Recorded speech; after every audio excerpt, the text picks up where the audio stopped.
మానం, మర్యాద, రోసం, మీ శరీరంలో రక్తం, సీము, నెత్తురు ఏదైనా ఉంటే మేమడిగిన ప్రశ్నలకు ప్రజా ప్రశ్నలుగా మీరు భావించి ఆ ప్రజలకు సమాధానం మీరు చెప్పగలుగుతారా అని అడుగుతా ఉన్నాను.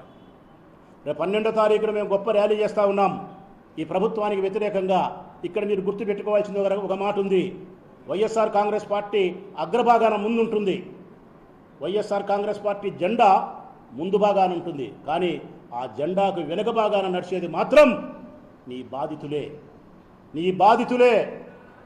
నిరుద్యోగ భృతి అందకుండేవాళ్ళు, 1500 అందని మహిళలు, రైతులు, ఉద్యోగులు, నీ చేత బాధింపబడినటువంటి అందరూ కూడా ఆ వైఎస్ఆర్ కాంగ్రెస్ పార్టీ జెండా వెనకవైపున ప్రతి నియోజకవర్గంలోనూ వేల మంది నడుస్తారు.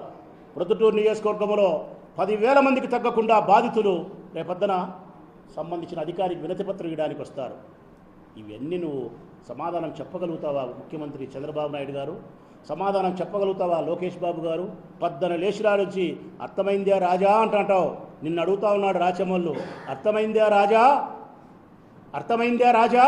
ఈ సమస్యలన్నిటికీ కారణభూతం ఎవరు? ఈ సమస్యలకు సమాధానం చెప్పాల్సిన బాధ్యత నీది కాదా రాజా?